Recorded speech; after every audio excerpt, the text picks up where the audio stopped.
It was a stormy night. A cold draught wafted through the creaky house. A light shone in the distance. The TV was on, yet nobody was home. It was Halloween night, and on the screen there was a video game.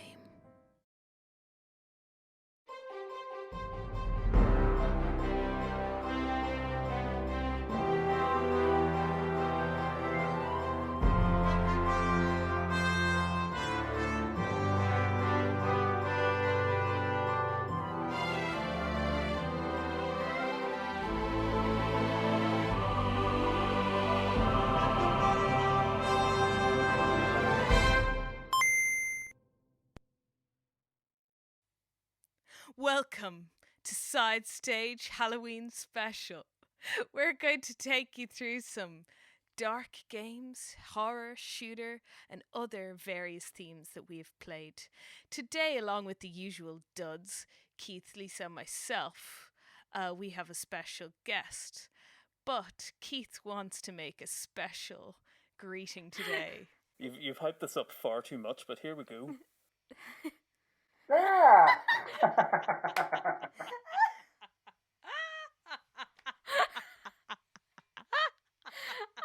You know what?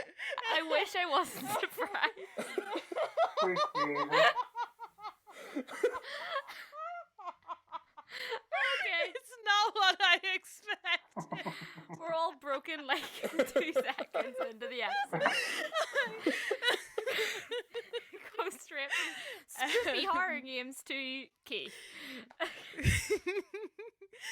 Poor Lisa editing my laugh. So, along with the usual duds, as I've mentioned, today we welcome our very special guest and Halloween fanatic, Peter Fahy. Yay! Hi, everyone. Yay! Nice to be here. Welcome to the fun Welcome, house. Peter. So, how are you? All you getting ready for Halloween? Doing my best. Absolutely. I'm always ready. with that mask, definitely. Keith, we can't really take you seriously, and I really hope editing this doesn't really ruin your audio.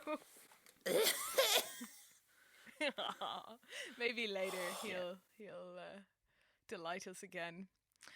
So we're going to take you through some Halloween themed or dark or horror games today, and maybe you can also let us know what kind of darker games or horror games are your favorites.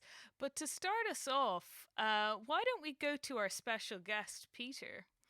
Why don't you take us through some of your favorite kind of more darker themed games? Well, I suppose I'd have to start with Resident Evil. And I have been playing Resident Evil for 20 years. Because whenever I got the PlayStation 1, and that was 1998, and one of the first games I got was Resident Evil, because horror games wasn't really much of a genre. I think on the Super Nintendo you had Castlevania and some sort of side-scroller type scary games, but never a real terrifying horror game.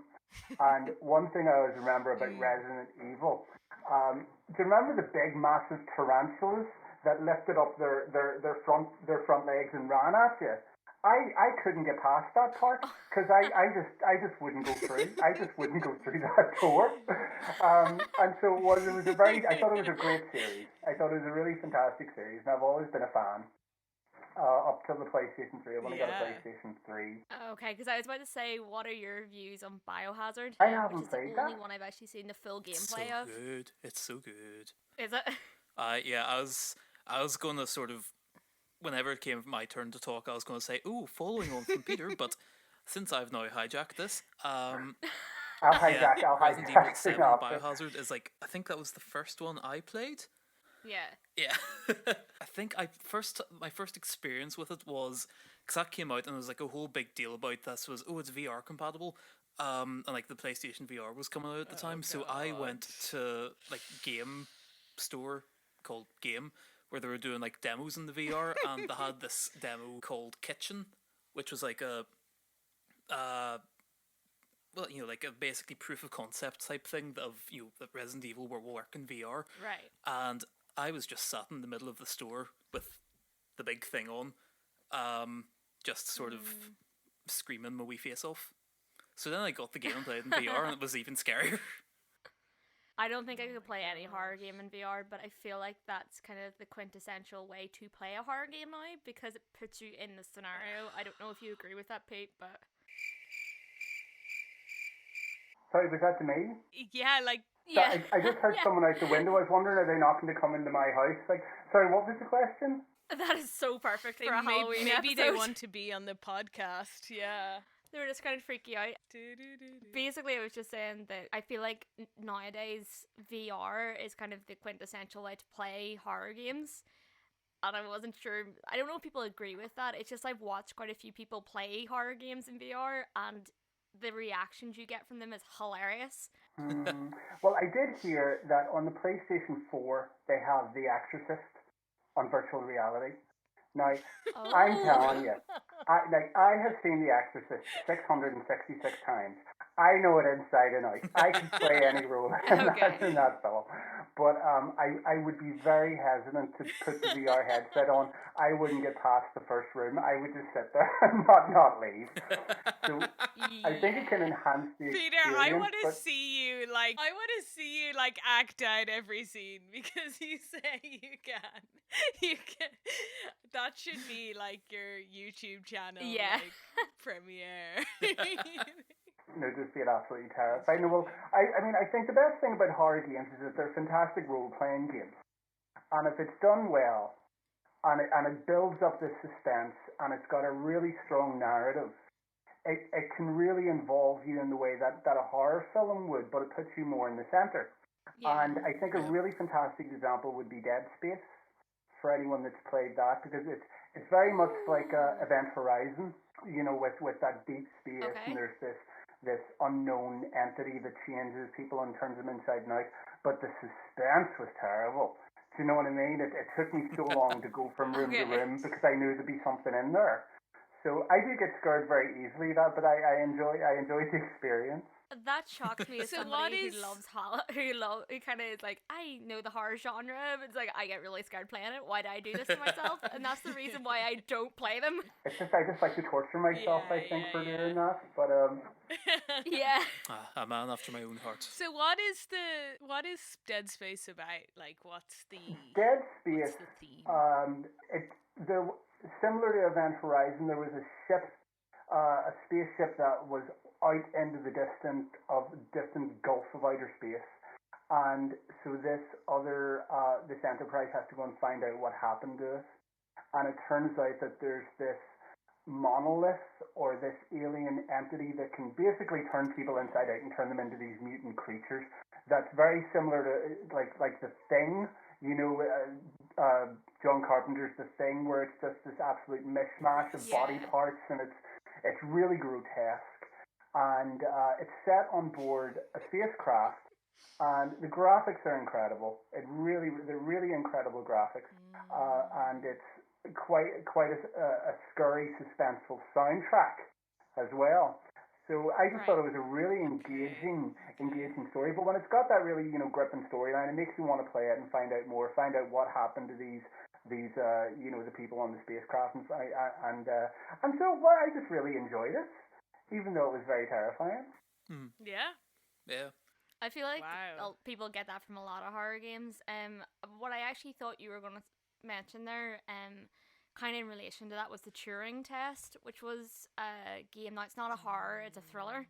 And it's based on a spaceship and all the crew are missing. You're trying to find it out, but it's a psychological thriller. Yeah. And it's honestly I haven't played an awful lot of it because it kind of freaked me out a little bit, because it's very thought-provoking, and it's like, this is a little bit freaky, like I'm not quite sure where this is going, but it honestly, it's really intriguing, and that's the kind of game that I'm more likely to play, because I'm a little bit more sure that I'm not going to get completely scared out of my wits.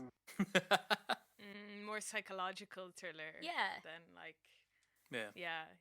There was another fantastic game as well called The Evil Within, and it looked at all the horror genres. Yes. and all the sort of popular boogeymen, and it turned them into each level almost. So there's this sort of Japanese type creature, and then there was like a big butcher, like what do you call it, like a Leatherface type of character.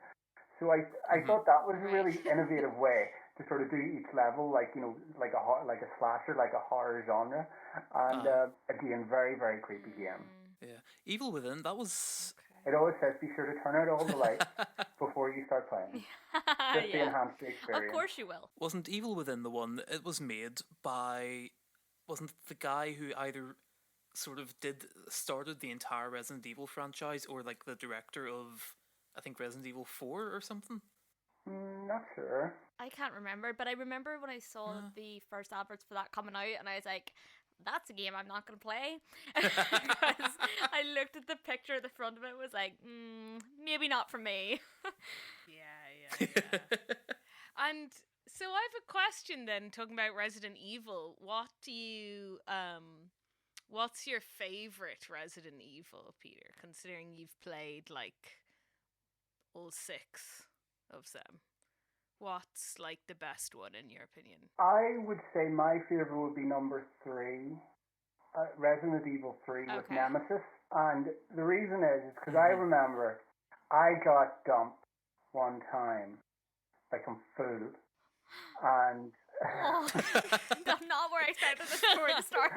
And I was really devastated. I was completely distraught. Yeah. And I went home and I played Resident Evil 3. I must have played it for like about 7 hours straight, just to get your mind away from the breakup.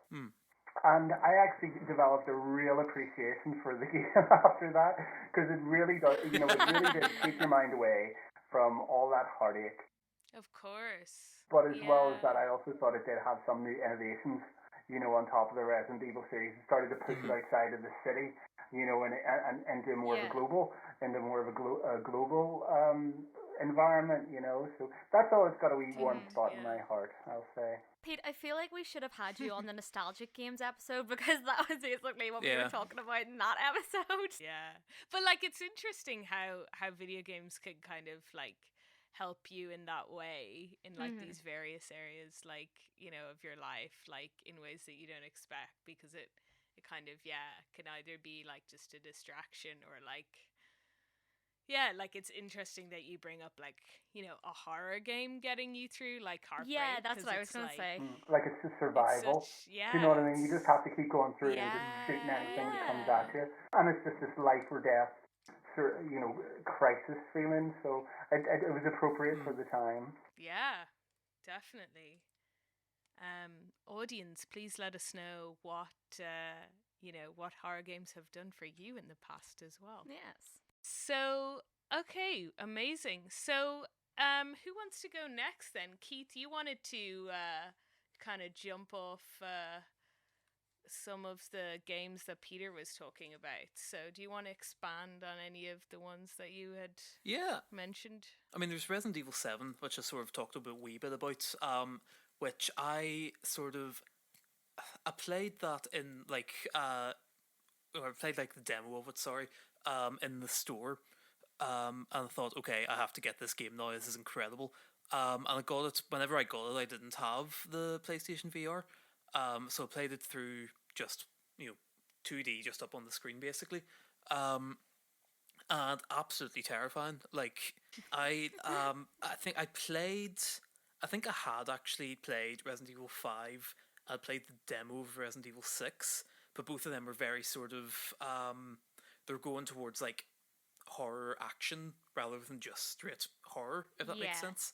Whereas Resident Evil 7 just sort of really brought it back into just, okay, it's you're in a house with a bunch of crazies. Enjoy! Which... Yes, that's on the PlayStation 4, isn't it? Yeah. I got to play it a little bit of that. It is very frightening. Yeah. So like, I got the VR headset thing like halfway through my playthrough of it, so I was like, okay, I've already got this got this far through it. That's how I talk. Yes, so let's just finish it as it is. And then I basically completed it, left it for a couple of weeks, and went back into it on the VR. and oh my goodness, it is such a different experience. Yeah. It's absolutely terrifying. Like there's one boss fight in particular where basically I can't remember her name, but like the mother of the creepy family turns out to be like a bug person or something. It's been a while since I played it. I can't remember exactly. Yeah. But you go into a house, you're basically armed with like limited ammo, but you've got like a shotgun, pistol, probably something else, you know. And the whole thing is she's like crawling around the house, like, and she's all, you know, distorted and stuff. And is this the boss that you have to basically? It's like she has like a pregnant belly, and you're supposed that's to the shoot one. it? Yeah, and so like she just That's fires the bugs one. at you. Yeah, that's my nightmares. But I was playing that. Keith will never have kids now because of that. But I was finding it hard. Like I was stuck on the level for whatever reason. I was sort of just creeping along because I kept on running out of ammo. I was like looking around me. It's like, okay, where is she gone? I looked up and her face was just staring at a crack in the roof at me, and I was like, oh no, I'm going to delete this game right now. So that is my tale of Resident Evil. And then Resident Evil 8 got announced, and it seems to be a sequel, and I'm very excited to play it in VR and also get very scared. Oh, is it like a direct sequel? I think so. It seems to be the same character. Right. But this one has werewolves instead of slime monsters, so I don't know. Oh. But yeah, that's fun. Gosh. And what else have I got to talk about? You were going to... On the same route as Resident Evil is Silent Hill. Like, they're sort of, to me, the two big names of horror games. And again, I mean, both of them I haven't really played too much of, to be honest with you. I got this is a remastered version of Silent Hill 2 and 3, which I got just because I'd heard Silent Hill 2 was amazing. Then I ended up just watching it on YouTube because it's like those old-timey games, but you know, like where the puzzles are really, really obscure. Okay. You know what I mean? The one in particular is PT, which was Kojima's playable teaser for Silent Hills, which I think was supposed to be like a reboot for the entire series. And I remember I played that game without realising it was a Silent Hills thing. I sort of heard, oh, this is a game, PT, it's absolutely terrifying, you have to play it, and it's free, and I was like, oh, okay. So I downloaded it, and I was sort of like, you start through, you do your first loop. So the whole idea of the demo is like you're doing loops of a corridor, and spooky stuff happens with every loop, and it's so freaky. It is terrifying. So like the first couple of ones, you sort of you go through the door, you end up at the same place again. It's like, oh, this is cool. And you do it a couple more times and nothing really happens except for maybe a couple of, like, you know, scary noises or whatever. I was like, okay, is this literally the entire game? And then, like, the fifth or sixth time you go through, you turn the corner and, like, the ghost, who I think is called... She might be called Lisa as well, so that's why I'm slightly always scared of you. Yay! I'm going to use that to my advantage now. You probably shouldn't have told me. She's just sort of stood there with like a light, you know, shine on her, and she's like facing away from you, and like she's sort of, again, really distorted, just sort of like that. I don't know. That's the best description I can give of you. And I was just stood there staring at her for ages, like, right, you can only go through her. And I don't want to go through her at all. I don't want to move from here.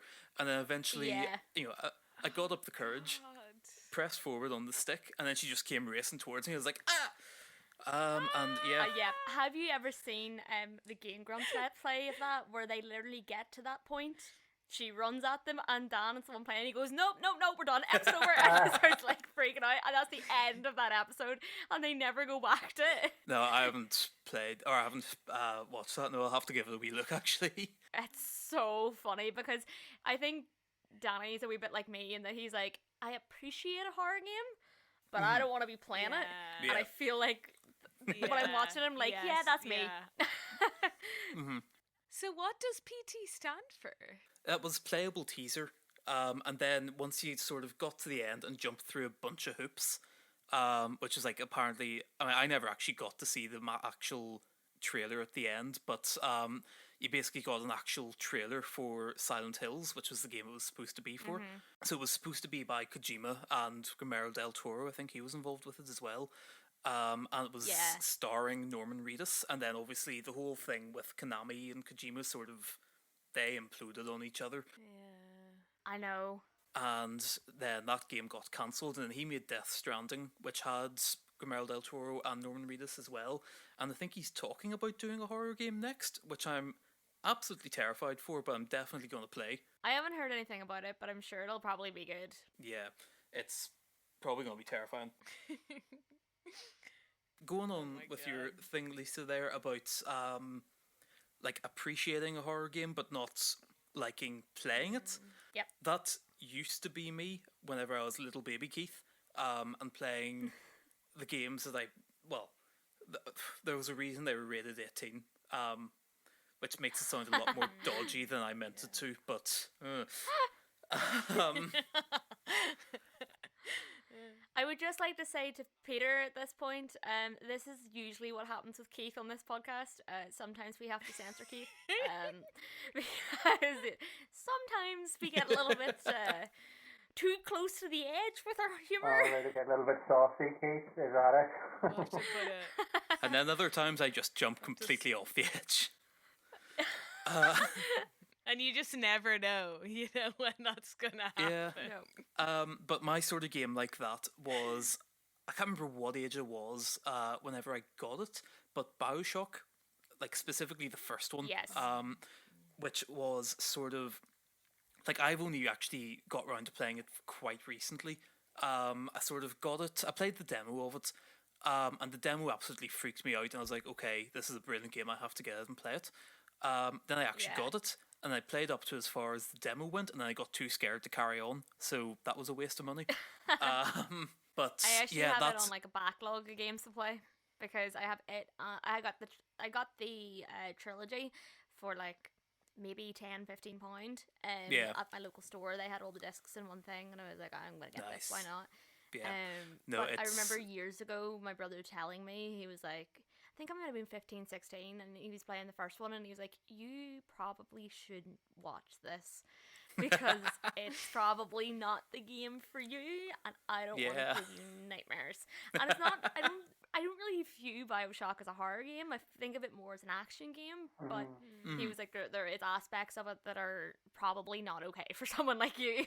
Yeah. No, I mean, I think BioShock as a series is definitely more action than horror, but the first game, and especially like the first, say, 2 to 3 hours, are very horror-y, and that sort of, builds you up with all the guns and stuff in your ground.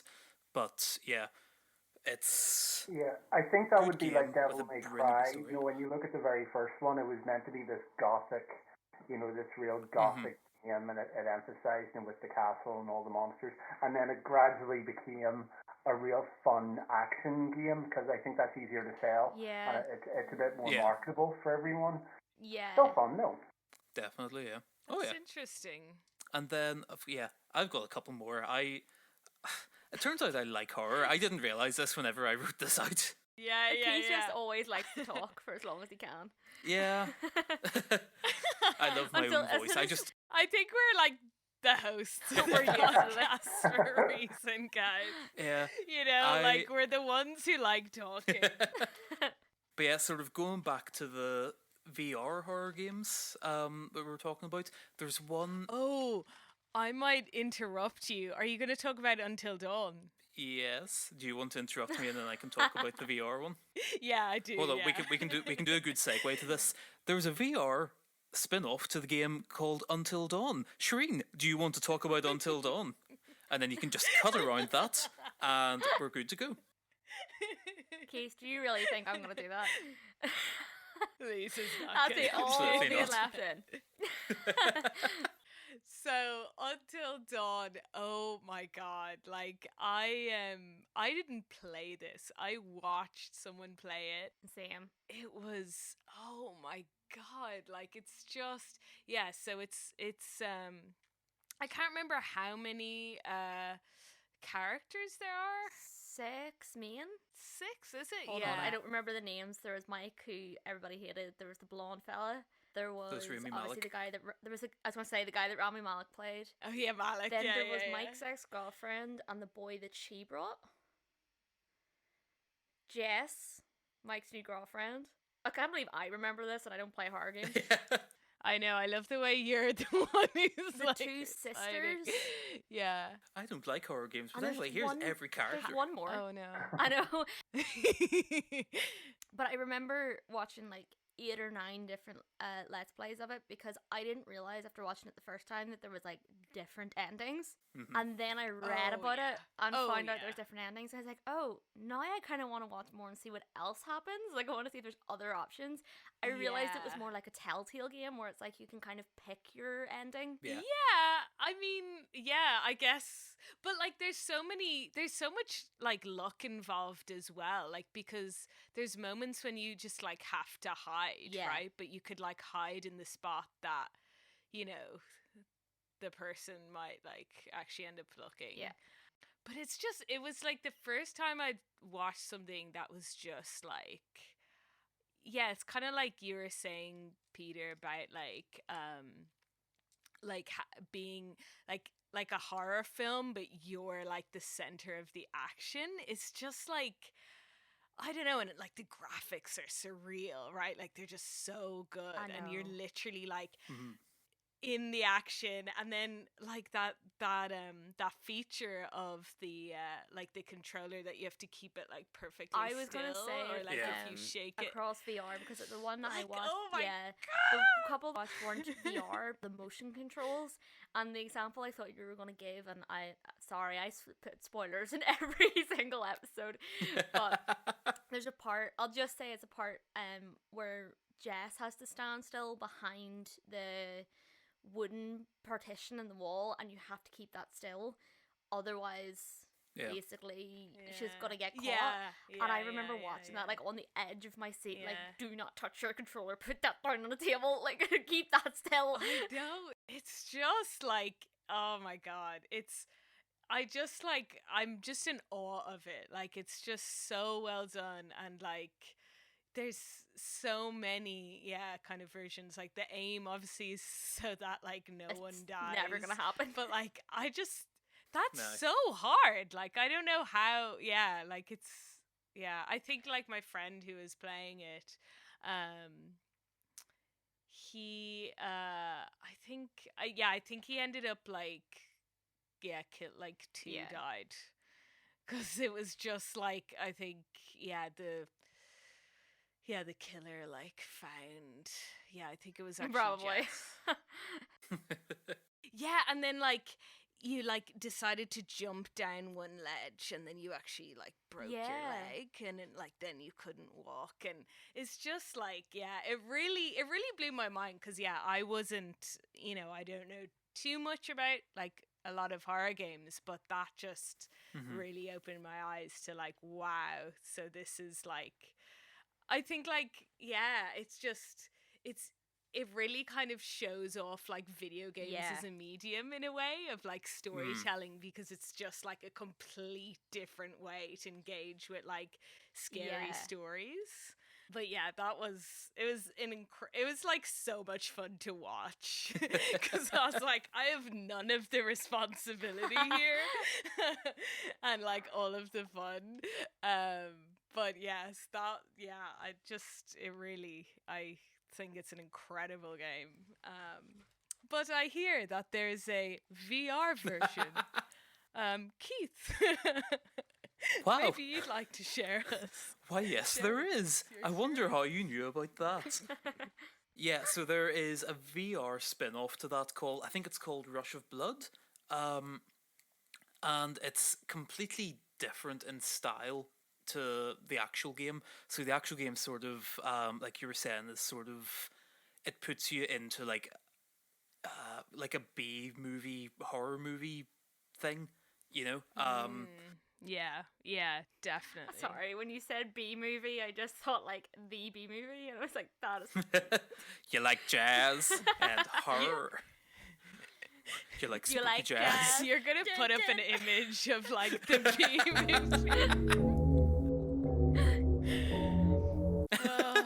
At least for the editor.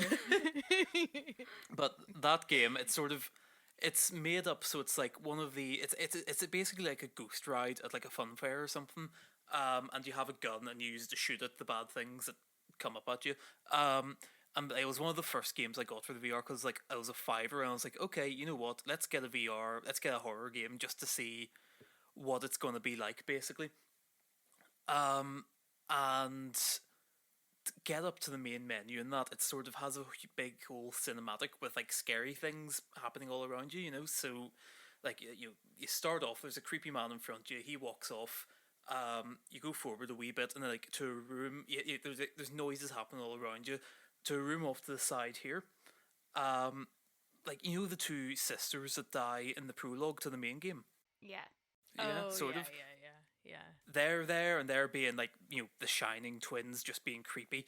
And then over here, while you're looking over, you know, the opposite direction, you hear a noise. You look around here and some like the Wendigo things just jump at you. And back whenever I was playing this, how my sort of setup was, I had like this office chair type thing that just sort of sat in the middle of the room. I was like the right sort of distance to not be too far away. And it also meant I could sort of like rotate around and stuff. Yep. So there were no handles on that, and I ended up on the floor screaming for mother. So that was a good first impression of the game. Yeah. So it's completely different. It's like it doesn't really have a story even. It's literally just made to show off VR, I think. Like it's sort of the kind of implied story is that it's all happening in Rami Malek's head. I don't know his character, so I'm just going to say it's all in his head. So I'm now thinking back to the actual game and thinking, remember there's a sections where it goes into the like scenes with his therapist. I'm now thinking it's like an extension of that. It could be, yeah. Because like the therapist guy is like the creepy man who walks around and sort of talks to you between levels and stuff. So I think it's sort of like it's meant to be like during those therapist levels, but also up in his old wee noggin. Okay. But yeah, that was great. Like great as an intro to it, or an intro to sort of VR horror, but it's not one I would sort of go back and play. Yeah. It's one I would sort of, if I wanted to scare people, I would sort of get it downloaded and put them on it, but yeah. Yeah. And then, oh my god, going on to sort of Pete's Dead Space, the very big old suspense in space. It is a game I'm currently playing through at the minute. Ooh, topical. Yeah, as of recording and as of probably this one going out, PS5 comes out in just under or just over a month, depending on when you're hearing this. Yes. Ooh, probably just under, yeah. And so I'm sort of going through the old favourites, basically, and like games that I maybe haven't played for a while and want to give another go before old Betsy gets shot in the field. Migrating to... Okay.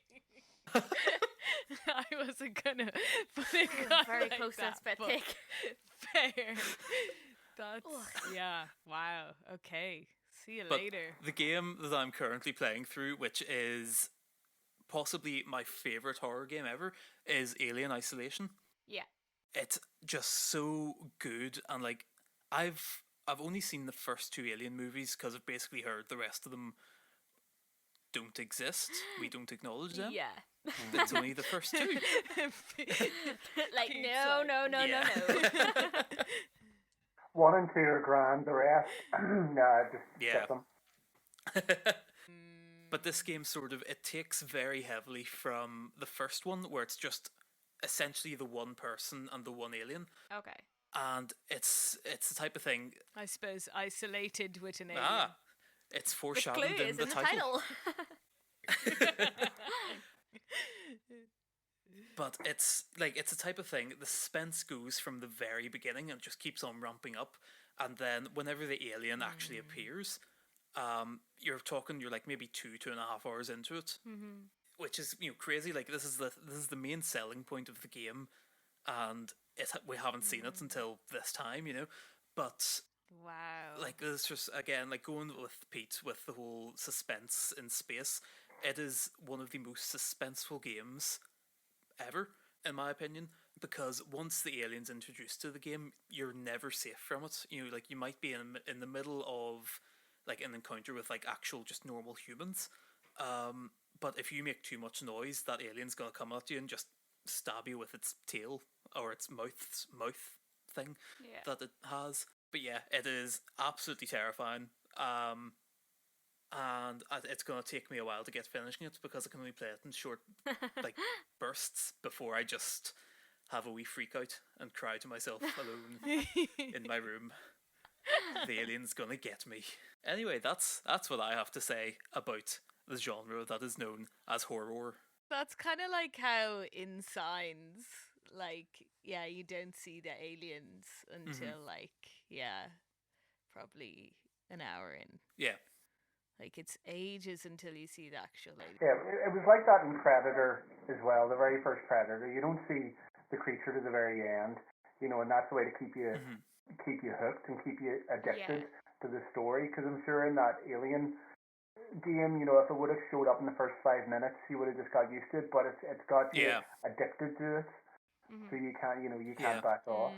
See, here's where I start questioning whether I'm ever going to change my stance and play a horror game, because you're not making it sound appealing.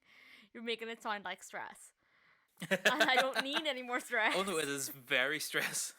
But it's complete stress. It's almost putting you in the position, you know what I mean, of the person getting killed. Yeah, and I know people like the adrenaline rush of that, but it just is, to me, I'm like, I get a high enough adrenaline rush playing Zelda. I don't need to worry about that down the line. Like, we actually, for the course I did a while ago, it was about watching horror movies and talking about how the horror genre in that regard had changed.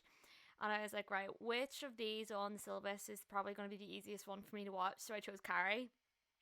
So it was like you had to look at the first Carrie and the new one and compare them. I watched them at 12 o'clock in the day with all the lights on and loads of other sound on, because I was like, I need to distract myself from the fact that this crowd going to freak me out. Turns out that movie isn't actually that scary. It's just kind of freaky. But I really did think to myself, I was like, why did this have to be something I have to do for a grade? But you do enjoy, like, dark kind of games. I prefer maybe not horror. I like things that kind of challenge you and sort of toe the line. I think Pete knocked it on the head by saying Gothic genre, where it's more a Gothic idea rather than horror. One of the ones I'm going to bring up now, which is kind of more a suspense game, and I don't know if a lot of people have heard of this, but it's called Gone Home. Oh, yes. Yeah, I think there's a VR version of this coming out, but I'm not sure. I don't want to spoil it for anybody who hasn't played it. I spoil everything, so I'm going to try not spoil it for anybody who hasn't played it.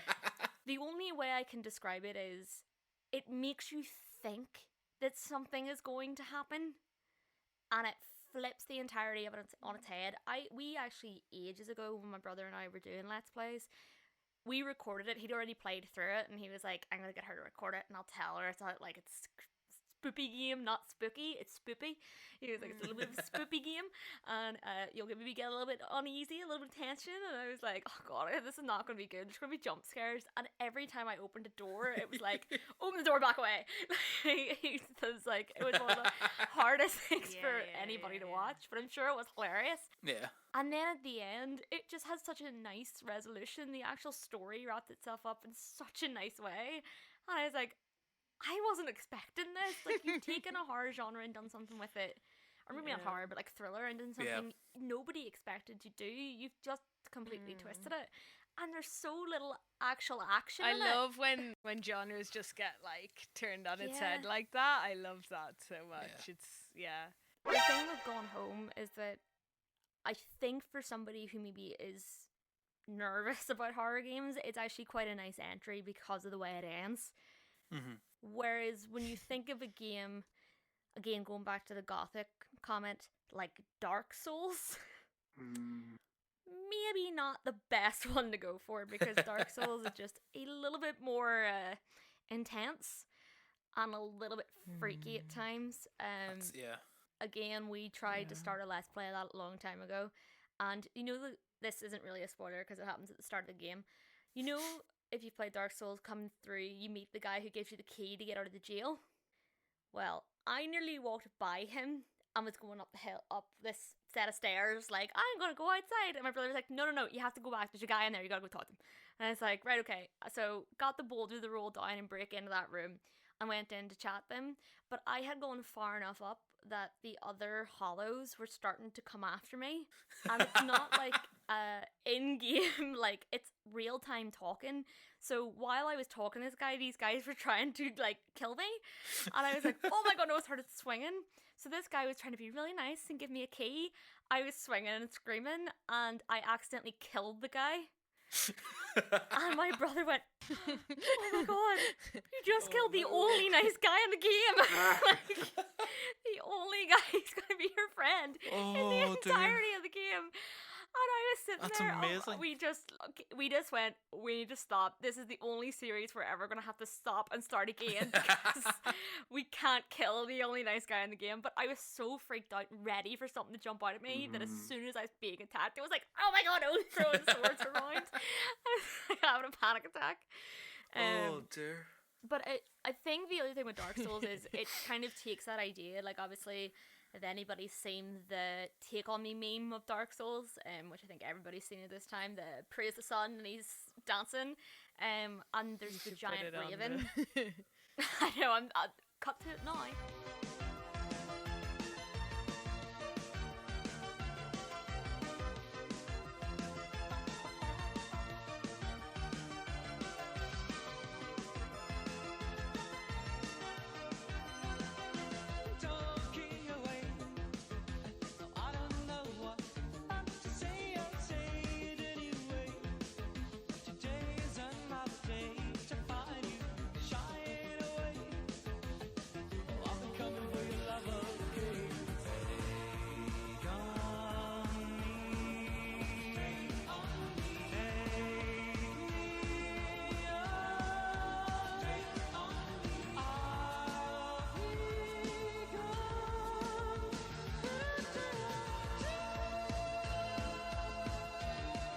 That giant raven, it's obviously like we know the symbols of what a raven is and the signs of, you see a raven, there's negative connotations, it's that kind of idea.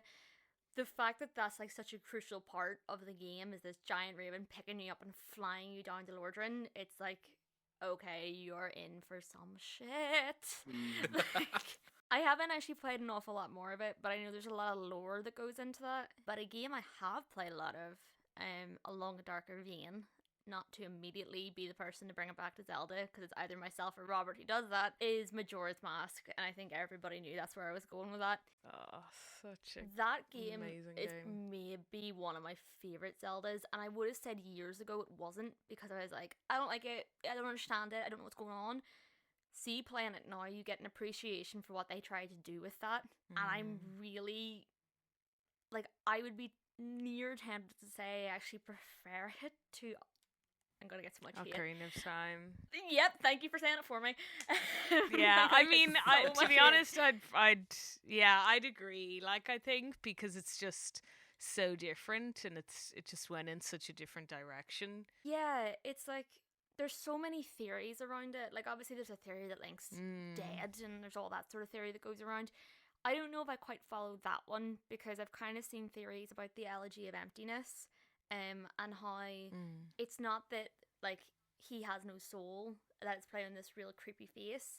It's that by the time you get to there, what it's actually dealing with is the 5 stages of grief.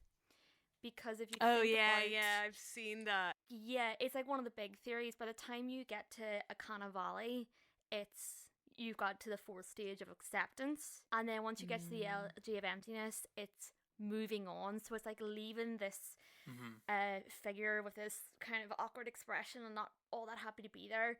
It's leaving that behind and moving on to the next stage. And I think that's such a nice way to view that game. But I also think it makes the Skull Kid, or Majora, so much more interesting and so much creepier. Yeah. It sounds like it has a real psychological dimension to it. I mean, I like the idea of games as therapy. Do you know what I mean? Like if you're trying to use the game as a metaphor for working through something, and in a way you're processing things by doing, whatever you're doing. I remember I seen a documentary on what do you call that game, Odd World or something. But this man lost his wife. And he played that game from start to finish, and he contacted the game makers just to say, hello, I lost my wife of whatever number of years, but I had to play this game, and this game helped me come to terms with, the passing of his wife. And so I think there can be like a wee subconscious, subliminal message there, which is nice to know that games can do that. It can help you sort of process things. Maybe in a different way. Like, particularly with Majora's Mask, I think maybe that's one of the reasons why as a kid I didn't understand it, because maybe it was trying to sort of explain it through that kind of medium. But I saw a really good video quite a while ago, but I found it again recently, and it was actually on Ocarina of Time, and it's a guy, Jared Steffet I think is his name, but the channel it's on is called Good Blood. And he did a video on Ocarina of Time, and he talked about Zelda having this language of sorrow. And it's like they always talk about easing my regrets, dealing with my sorrow and stuff, all these NPCs and characters going around. But Ocarina of Time doesn't. But when you actually look into it, it follows this Japanese ideal of Shintoism. And it talks about, like, obviously it's not directly talking about sorrow and loss, but it sort of reflects the passage of time and how that affects you as a person. So it's a loss of childhood, because obviously she says at the end of the game, go back and take your lost time, but Link can't go back to the Kokiri Forest because Navi leaves him. So that she was the protection for him going between the childhood and the adult world. So when she leaves, he actually can't go back to the forest and have his childhood. Yeah, definitely. Yeah, so it's set up really well from the previous game, I think. Yeah, that's but you wouldn't know that unless I'd watched that video. And I really want him to make one now on Majora's Mask, because I think it was a collective of them. They explained it so well and made so much sense that I was like, I love watching those kind of like videos on like, I know, like analyzing deep into the lore of a game. He does so many of them, because I think he's planning to do them, but he only releases one like every year. And he called it the Hyrule Journal, so I was like, oh, there's going to be another one somewhere. But he also did one on the symbolism of the music in Harry Potter. There's a few others, like there's a couple of really brilliant videos that he's done, but that Ocarina of Time one just blew my mind, and I was like, oh my god, Ocarina of Time is actually a really freaky game too when you sit down and think about it. Like, it's like, how do you find a game that isn't horror and make it horror? And in a way they've kind of touched on that. And like, I think as well, like, I think that is what video games can do differently as well from films, right? Like how because like you're like the avatar in the game, you know, like it's like you're getting this like simulation of actually like living in this world, or like, you know, kind of like experiencing this kind of scenario. So I think that does have. We did that at Halloween. Yes, that was a brilliant piece. And I really regret we haven't done that again. You know, it was a great wee number, and that was the only time we did it. And it was a fantastic venue for it, you know, up in the Guild. Yeah, that was the one, like, we had the big moon as well in the hall. So that was, like, a big reason why we had that. Yeah. But yeah. That was so good. The music from Majora's Mask is, like, it's environmental in how it works, but it's honestly such a great, like, it suits that game so well. I thought it had a real traditional feel to it as well. You know, there's just a great energy to it. You know, so hopefully we can bring that back. You know, whenever we do go back. Yes. Yeah. No, definitely that was a good one. Can I say the worst horror game I've ever played? And oh yes, please. It was so bad. I always raid the charity shops for like whatever DVDs and everything they've got, and I seen they had some PlayStation 3 games, and so they had Red Dead Redemption Undead Nightmare. That's not a horror game. Yes, it is. It's like cowboys and Indians, but they're all they're all zombies. And, oh my god, it was just awful. It was just even the controls of it. Like, if you try to shoot, you end up crouching, and then the zombies run like maniacs, and it's like you're meant to be really slow and cumbersome, and you're just chasing after me like sprinters.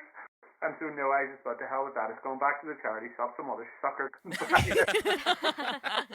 Isn't there a game like that? Sorry, just as a little additional note. Isn't there a game like that?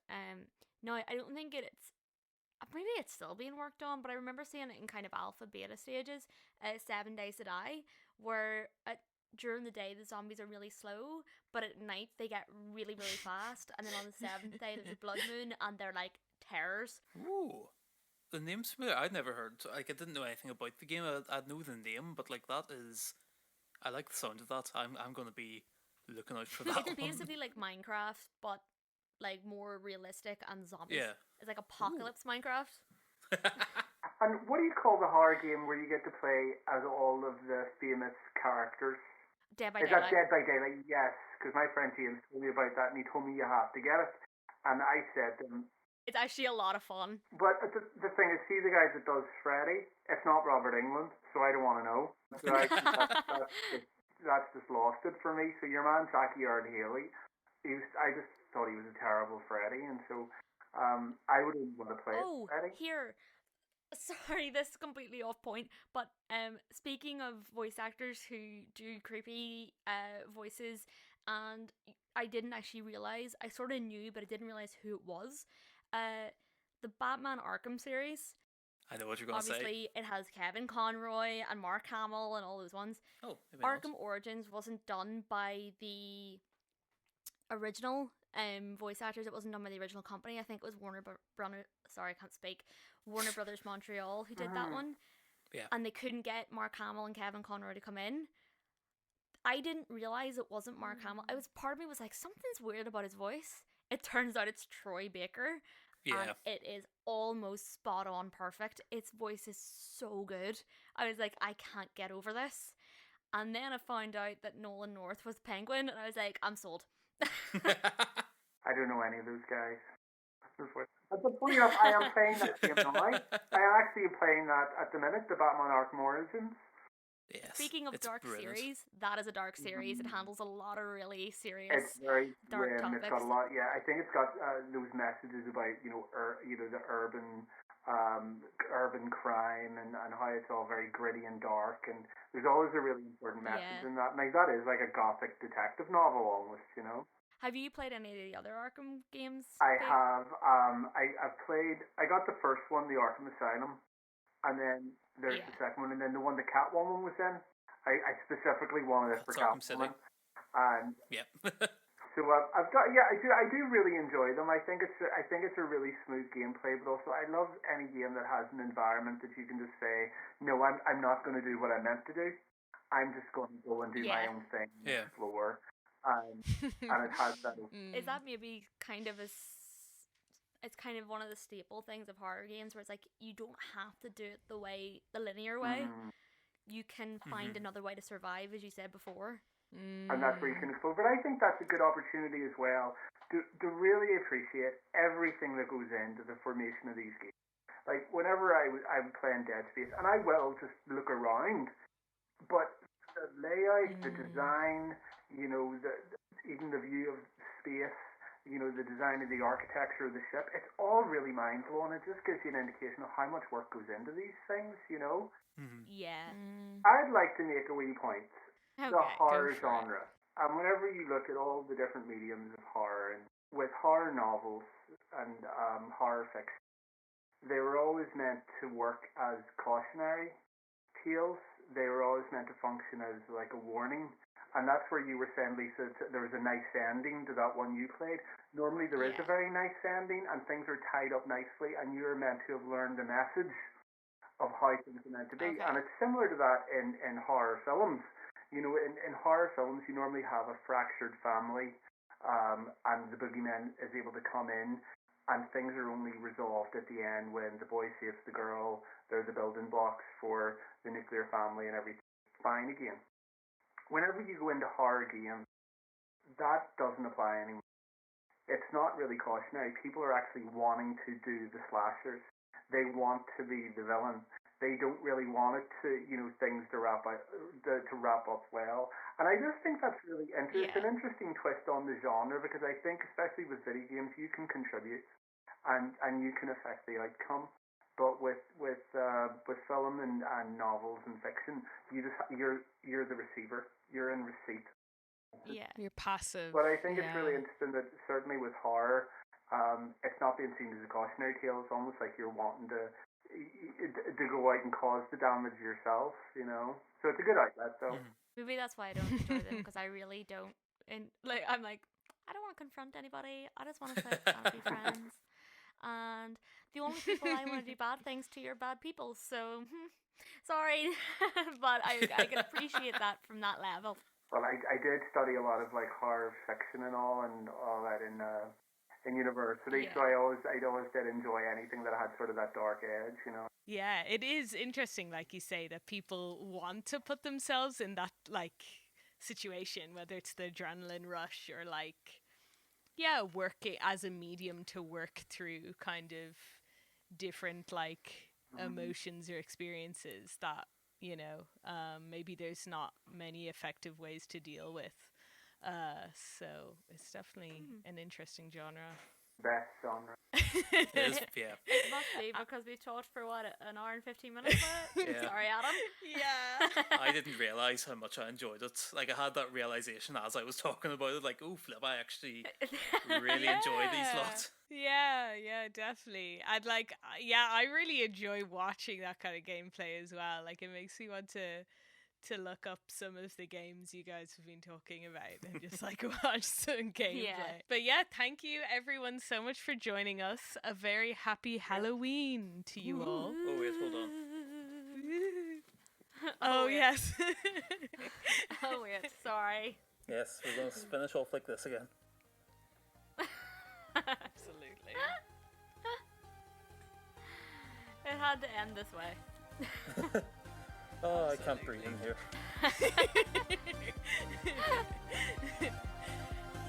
Thank you, one and all. Goodbye. Happy Halloween. Bye.